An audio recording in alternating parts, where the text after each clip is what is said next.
Joel Stepanek, who is the VP of Programming and Administration for the National Eucharistic Congress. Thanks so much for being with us, Joel. It is so good to be with you. Good morning. And it is getting down to crunch time, just about a month away. Maybe if you could tell us a little bit, maybe get us geared up for what's coming up and what participants can expect heading to the National Eucharistic Congress in July. I think what people can expect is for the Lord to show up. I don't know exactly how. I've been really blessed with the opportunity to serve in a role that oversees all of this programming. And there's some wonderful programming, incredible speakers and evangelists like Father Mike Schmitz, Sister Josephine Garrett, Gloria Purvis, Sister Bethany Madonna, Chris Stepanek, incredible lineup of people. And that's just at the evening sessions. But I think the real blessing of this moment is going to be the unexpected ways that I know the Lord is going to show up beyond the programming at the masses, at times of Eucharistic adoration, in the interactions that people have with one another as 50,000 Catholics from all across the United States gather into Indianapolis only to be sent back out at the end of this Congress to go and be Eucharistic missionaries in their world.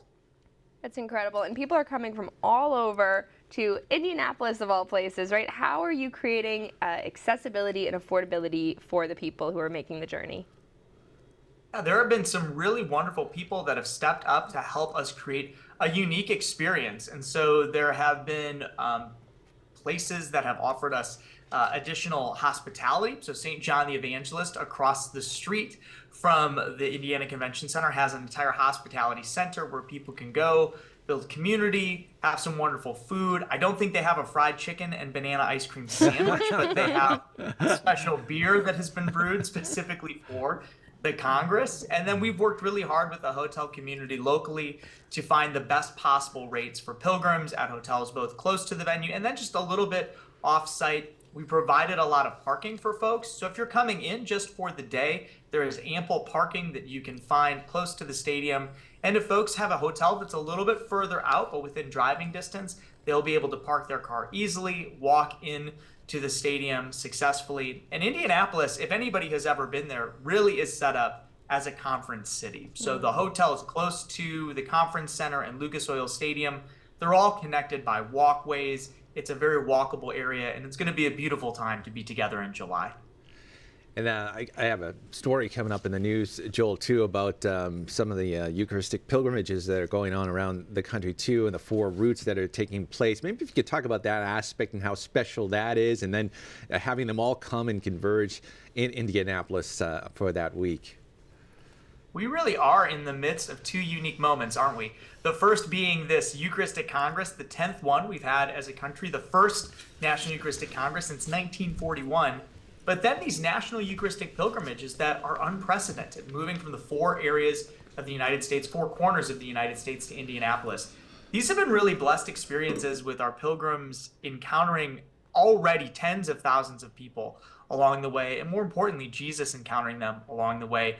Our hope was to bring this feeling of revival and this moment that we're sharing as a country to as many people as possible. So that's where these Eucharistic pilgrimages came from. And so far, the Lord has shown up in really powerful ways all across the United States. And we're only halfway through that National Eucharistic pilgrimage as a moment. That's wonderful. And you mentioned some programming highlights. You have Father Mike Schmitz, Gloria Purvis, all these wonderful people. Are there any other programming highlights you want our audience to know about?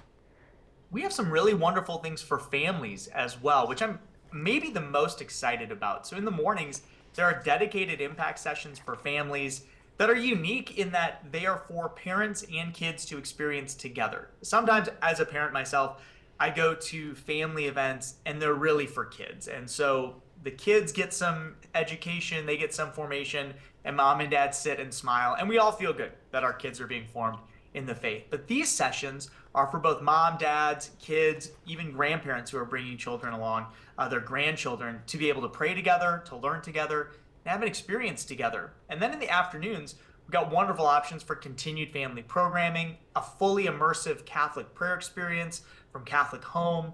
There will be several atriums sponsored by Catechesis of the Good Shepherd, a play area for families, and then lots of family-friendly activities throughout the entirety of the Congress. I think I might be most excited for that and for what we're offering for families, especially families with children, at the Congress this year. I know we have people at home being like, oh no, wait, this sounds really good. I want to go. I want to go. Can they still register, and where can they do that?